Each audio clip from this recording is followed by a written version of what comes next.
remind me, my computer failed this morning. My printer failed this morning, so now I have my computer. So I thought it would be a good. A lot of issues came up in this reading. I thought it would be good to kind of talk about the concept of otherness, because that comes up quite a lot in this play. It's raised in the excerpt. So I wanted the actors and the playwrights to talk a little bit about, how it comes up in the play, and a little bit about how it's kind of manifests in larger society as well. I'll let the actors start with that. Not so easy, my dear. We did some rough talking. It's your turn.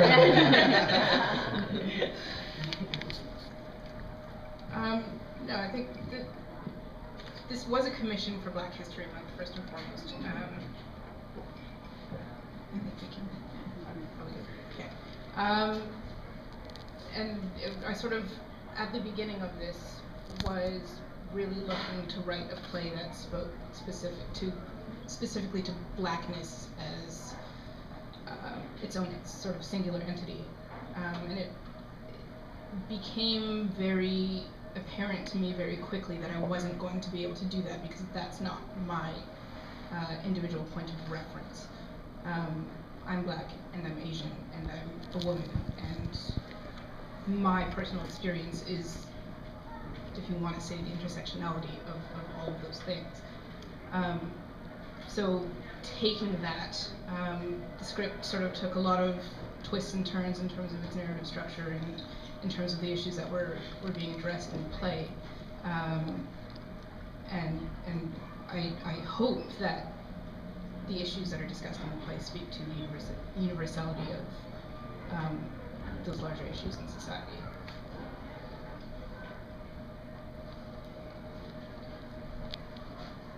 I'm just the white lady.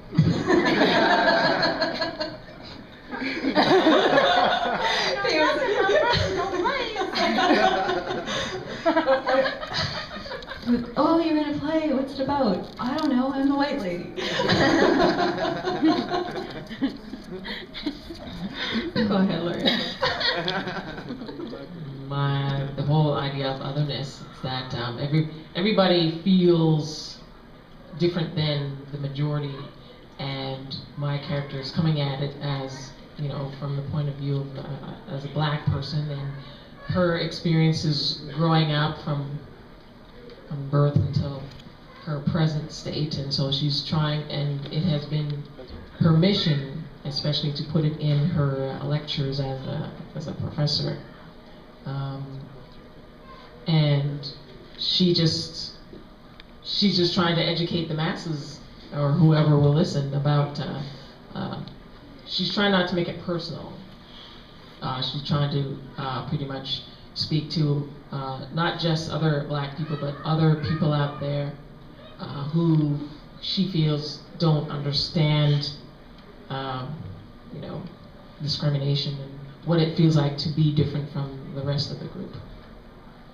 I think the way that Kathleen's character and backstory were developed, there's an assumption that Kathleen couldn't possibly understand otherness.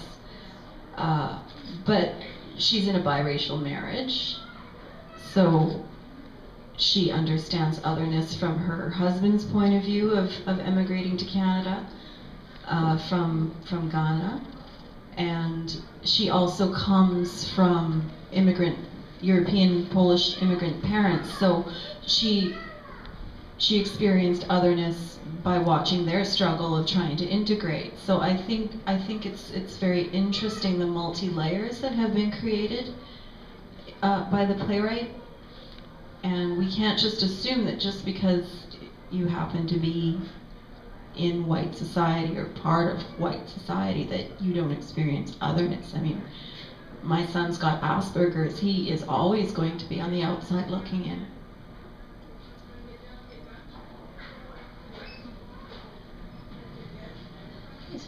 One thing that stood up, I thought was very interesting in reading the play and now hearing it again, is that the characters are women and the playwright is a woman, and I thought that was kind of a commonality that you might all share. So I thought it would be interesting to kind of maybe just talk about, you know, women and otherness, and is that still, do you guys feel so that's still relevant today? Is that still existent? Is that, it's not really touched on a lot in the play, but I thought it was an interesting sort of thing that was happening that I observed. Women and otherness as an actor? Oh my goodness. You get an audition announcement and there's like 50 women all vying for the same part. The same one part. In a the same one part in a cast of, 20 men. So yeah, there's that. I don't know. I think Lorraine has an even narrower market in Winnipeg as an actor. Yeah. Like, we need a black female actor. Unless it says black female actor, then I don't qualify, or I audition for it, and they're like, yeah, so thank you very much. We'll call you. But yeah, I think if you're a black woman, then you have two things to deal with. So you're discriminated against by other races, or you're discriminated against within your race by most males, not all males, but so you're told no double the amount. Whatever you strive for, you get even more rejection. Good thing you're not fat, right? Otherwise, I hear you, sister. Just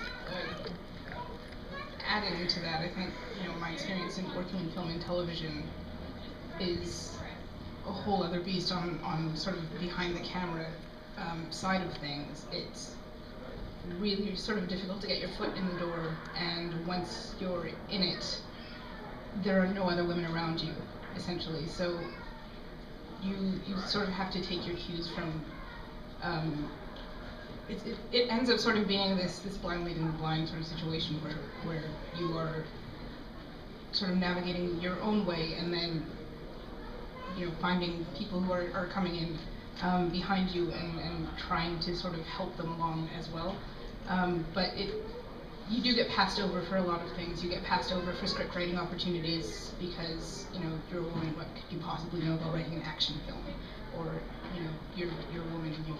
What could you possibly know about the technical side of camera work, or things like that. So you definitely experience it, and you have to have really, really tough, thick skin in order to be able to do this. But I think that tends to be sort of the general consensus.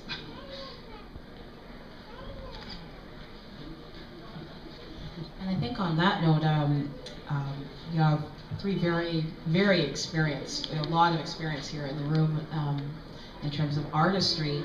And just to go along that line, now that you've opened that door, I wanted to talk a little bit about some of the, as an artist, do you feel like you have like a role to play in terms of helping to shape culture and to address issues such as were raised in the play, of racism, or sometimes we coach it in a more positive word of diversity.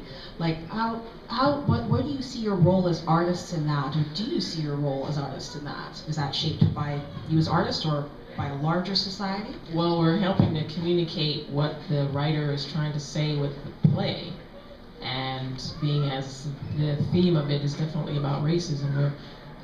Everybody wants to find a way to communicate what they find wrong with racism and all that, and this is Tembi's way of communicating it through the script. And as actors, it is also our responsibility to give this message out to the audience that is listening, to say, what is it you feel you would get from this, and when you leave here, will it stick in your mind? Are there certain things that you will carry away with you? And yeah, we just want to try and plant a seed of ideas.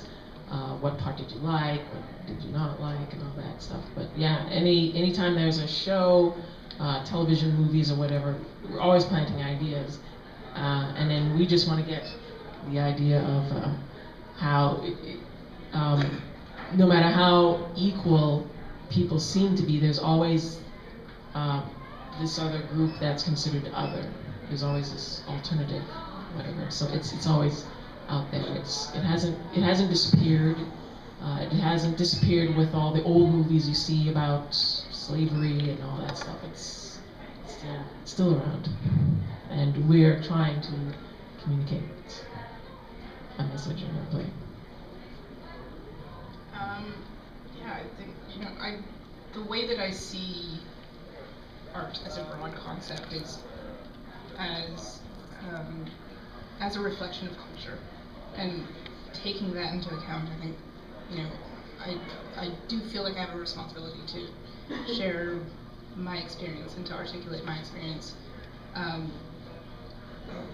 as a way of communicating other people's experiences, and as a way of communicating issues that are faced by numerous, you know, groups of people, and that's sort of my contribution to sort of help level out the landscape of human experience, if you want to call it that.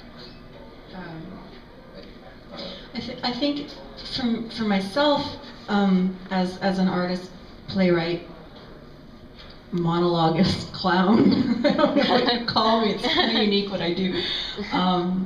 My self-produced work, though, I think what it really comes down to is honesty. If you honestly tell a story about your own experience or your own worldview, then suddenly there's a bridge, because someone else who has never found a way to articulate that story themselves goes, oh, I identify with that, right? So every book that's written in here that grabs someone, it should be coming from a place of honesty that is identifiable and relatable. So when I did Breast Friends, and I simply, in a clever and funny way, told my own story about my body image, and, you know, the women in the audience went, oh, yeah, I feel that way too.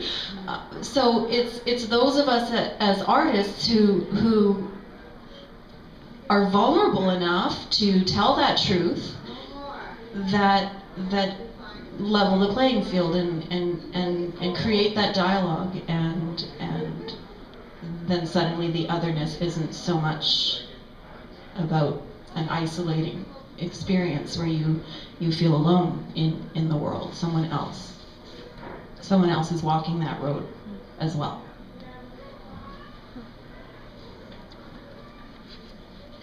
Okay, another pretty big theme that seems to also come up is, well, I guess, justice and democracy. They're kind of touched on more in this particular excerpt. So I kind of find it interesting to sort of hear, I guess, on behalf of the characters, because we're learning a little bit more about your characters now. Bearing in mind this was an excerpt, it'd be kind of interesting to hear a little bit about your character's experience with these kind of issues like justice and democracy in the context of the play, and it'd be also interesting, I think, to hear from the perspective of the playwright your thoughts on those issues as well. My character, I think, is very self-preservationist. Kathleen is in a place of